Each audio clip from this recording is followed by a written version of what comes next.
So I'm gonna ask about English.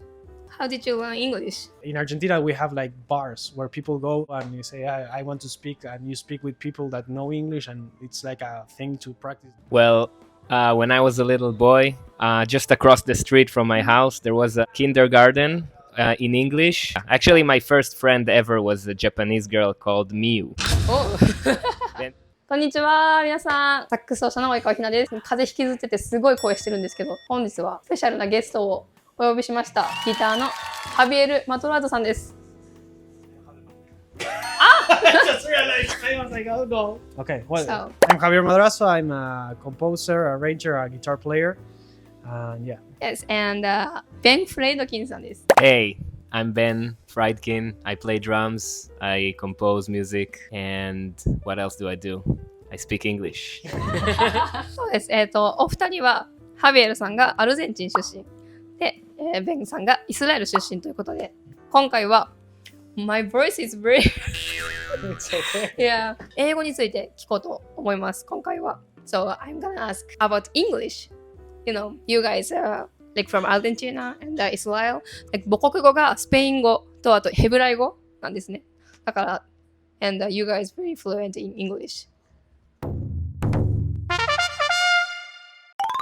I learned English a little bit during my middle school and high school, but I had to take private lessons, basically, like a private tutoring. So, like private lesson about English? Yeah. Oh, wow. Yeah. You can look Okay, at sorry, I'm looking at you because you're talking to me. I'm sorry, I'm not a cousin. But yeah, I had to take basically private lessons, basically like private tutoring. Like it was not like in an institute, and I did that and watch a lot of politics videos on YouTube. Politics video. And that's it. That's basically. So, like in the private tutor, Yeah. did you do like speaking, writing, reading, listening? So, what did you do? I did a little bit of everything. I did like grammar, reading, everything. Like she would give me like books to read, and I would read those books and try to learn the language. It's the same as jazz. You know, you have to kind of immerse yourself in the thing. How about you? How did you learn English? Well, when I was a little boy, just across the street from my house, there was a kindergarten in English when all the diplomats send their kids. So my parents put me in that. It's pre-kindergarten. It's like age 2 to age 5. 2 years old? Yeah, actually, my first friend ever was a Japanese girl called Miu. Oh. And we spoke because she was her parents were diplomats. Mm-hmm. So I was in this little preschool with the diplomats. So that's my first introduction to English. And then when I was in elementary school, I also had a private tutor. So also, once a week, I was speaking English to a person. Wow. So that's how my English is like fine. That's great. Yeah, that's great. You know, like circumstance, I think.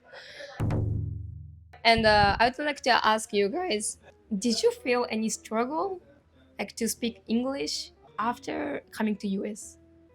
For me, like coming here, it was like a great experience to try to work on it, because it's like the same as like, I'm sorry to coming back to jazz or music in general, but you practice your scales and whatever, and then you go to the stage and you have to do it, and it's not like an exercise. It's like you have to use those tools that you learn in a practical way to communicate with others. So to me, coming here, like my English improved a lot, like having to use it, because sometimes it was, I would like either like read a book or like hear to a podcast or whatever, but I would speak Spanish all the time.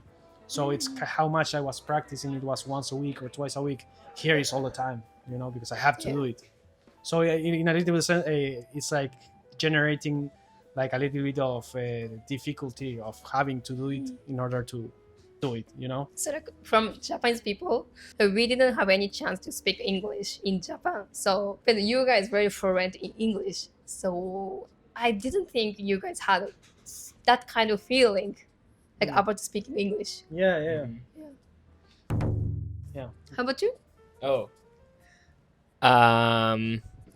I think I stopped studying English when I was like 16, and I barely used it until I was 25. I was watching a lot of movies and TV and music, but not speaking. So actually, when I moved here, I felt like I can understand everything, but talking is harder. And with also the accent, but also just finding the words. So I still feel, like understanding I'm here, and talking I'm a little lower because sometimes I can't find the words. But but like living here, just having to speak kind of like that, so it helps. And so I also feel like it improved since I came here, because again, like for 10 years I wasn't really speaking English. I was just I was listening to it but not speaking. So it's a big difference, I feel like, if you need to speak all the time. What do you think, like, difference from your mother language to English? Like for Japanese people, like letter, like grammar, everything, pronunciation, everything is different from Japanese. Yeah, I know. For Spanish, there are more like there's a lot more common things, especially the letters are the same. It's not obviously there are a lot of difference. There are not many words that we share, but still, like I feel like, and especially I want to talk like about all Latin America, but being from Argentina, I feel like we have a lot of influence from the US, and like I feel like a lot of middle class to middle upper class, like they all they all like speak and are like into the US culture and the language, so they try to learn that, and they look up to the US a lot, so there's a lot of that also. So I feel like a little bit comes from that, so yeah. So do the people in Argentina speak English well? A lot of people do. It's pretty. I don't want to say it's the most common thing, but amongst like how I said, like middle to middle upper class, it's pretty normal. Yeah. Yeah, I think Hebrew is very, very, very different than English. So it's kind of like Japanese, where it's like totally different. The alphabet is different. We write from right to left. Yeah. The sounds are different. Everything is different. But similarly to Argentina, I feel like in Israel, middle and upper class have good English.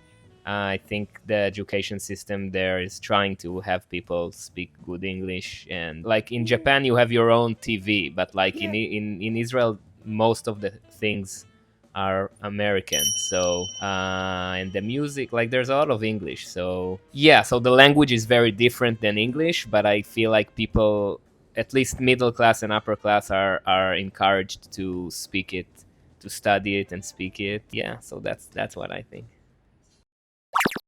Last question. I would like to ask you guys. Do you guys have any like advice like for the people who is learning English? Yeah, for me, as I said, it's like study the grammar, everything. But the most important, more than the grammar, is like reading or like listening to people speaking. Even if you have to put subtitles, you watch a movie, put subtitles in Japanese or whatever, like the language, and then look, like try to get something out of the.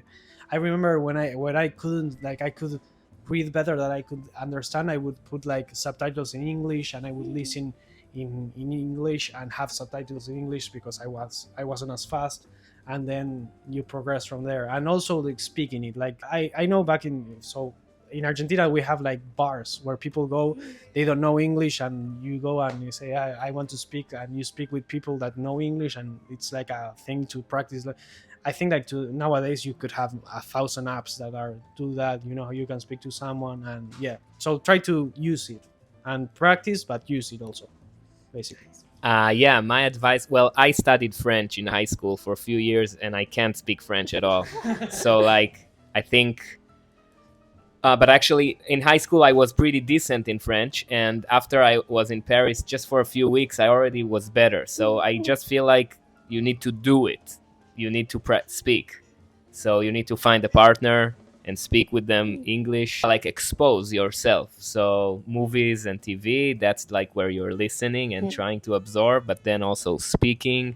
And if you do it on a regular basis, then it grows and it stays. And if you just learn for a few months and you stop, so it will go away.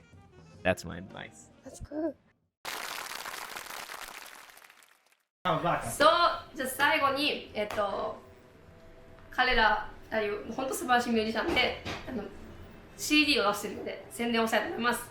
So, Javier, how many albums did you release? I have 2 albums released. Nice. Yeah, they're on all the platforms by my name, Javier Madrazo. 概要欄に貼っておきます。And you? I have one album under my name, but I also have an EP with my band called that plays fusion. Cool. So there's one album under my name, under one EP with their with the band name. Please check it. Check it out. So, 概要欄に貼っておくので、ぜひ皆さんチェックしてください。それではありがとうございました。Thank you so much for talking about learning English. Yeah. Yeah. Thank you very much. Yeah, you can say anything. Yabai. Yabai. Yeah, bye. And one more. Do you know more? Sugoi. And Daisuki. 大好き。Ongaku. Ine. いいね音 Ongaku. 楽。カレカル。 Reka. カレカル。I don't know any words. Sorry, don't look at me. Yo necesito dinero. We all do, yeah. Alright, bye.